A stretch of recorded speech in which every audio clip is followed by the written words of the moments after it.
Hello अस्सलाम वालेकुम। यरूशलेम में बाबा फरीद की सराय यरूशलेम बैतुल मक़दस में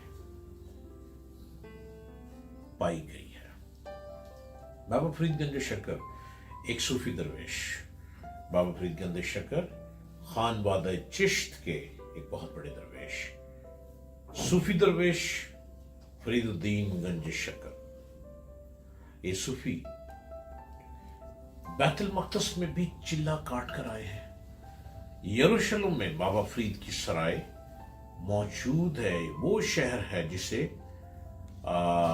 यहूदी, मसीही और मुसलमान मुकद्दस जमीन के तौर पर जानते हैं। लेकिन ये बात शायद बहुत कम लोग जानते हैं कि इस कदीम शहर के एक इलाके का ताल्लुक इंडिया से है। यह दरअसल एक सराय है। सूफी बुजुर्ग बाबा फरीदुद्दीन मसूद गंज शकर रहमतुल्लाह अलैह ने तकरीबन 800 साल पहले इसी सराय में कयाम किया था। इस सराय के एक छोटे से कमरे में वो इबादत किया करते थे और गुज़श्ता 100 बरस से इस सराय की देखभाल हिंदुस्तान का एक खानदान कर रहा है। उस खानदान के बुजुर्गों का ताल्लुक हिंदुस्तानी रियासत उत्तर प्रदेश के सहारनपुर शहर से था। 800 साल से भी ज्यादा पहले सुल्तान सलाहुद्दीन अयूबी ने उस शहर पर कब्जा कर लिया था। उससे पहले उस शहर पर मसीहियों की हुकूमत थी। सलाहुद्दीन अयूबी ने उस शहर को इस्लामी माहौल देने के लिए सूफियों और दरवेशों को उस शहर में आकर बसने की दावत दी थी। यहां आने वाले सूफियों में से एक बाबा फरीद भी थे। बाबा फरीद लंबे अरसे तक उस शहर में रहते रहे, लेकिन ये वाज़ेह नहीं है कि वो यहां से इंडिया कब वापस लौटे। उनकी वापसी के बाद सदियों तक इंडिया से हज के लिए जाने वाले अफराद बाबा फरीद की सराय में रुककर कुछ दिन गुजारते थे। ये सिलसिला पहली जंग अजीम तक जारी रहा।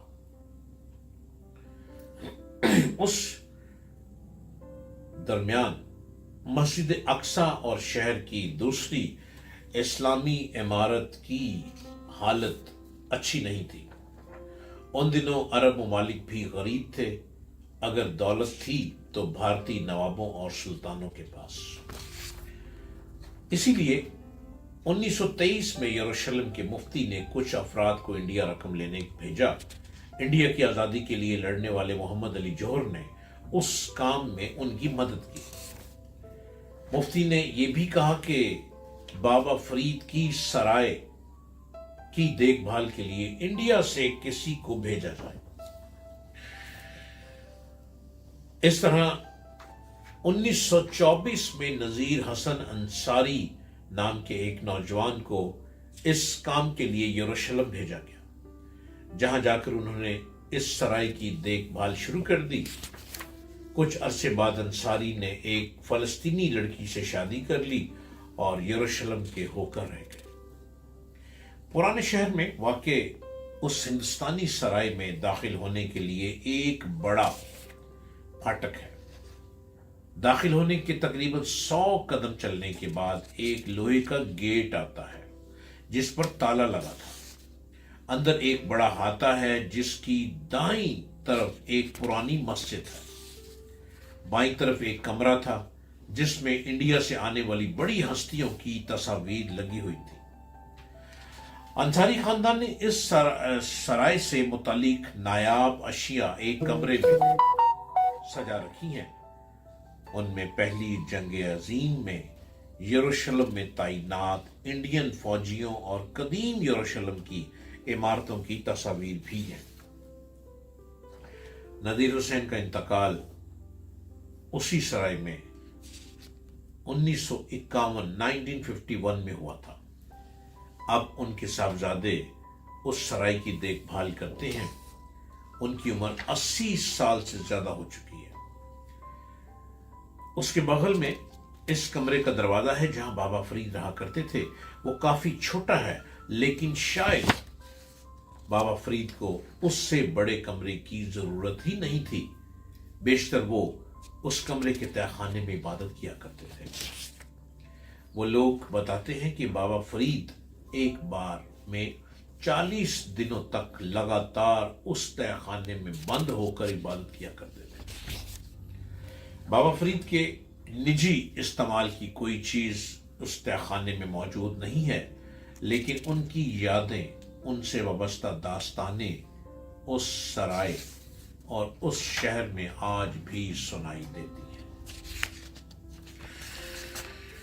ہندوستان سے آنے والی مشہور ہستیاں اس سرائے کو دیکھنے آتی رہتی ہیں۔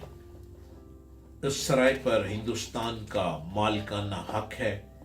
آج بھی اس جگہ کو دیکھنے کے لیے ہندوستان سے نامی ہستیاں آتی ہیں۔ انڈیا سے آنے والوں کے لیے یہاں 6 کمرے بھی ہیں جن میں وہ قیام کر سکتے ہیں۔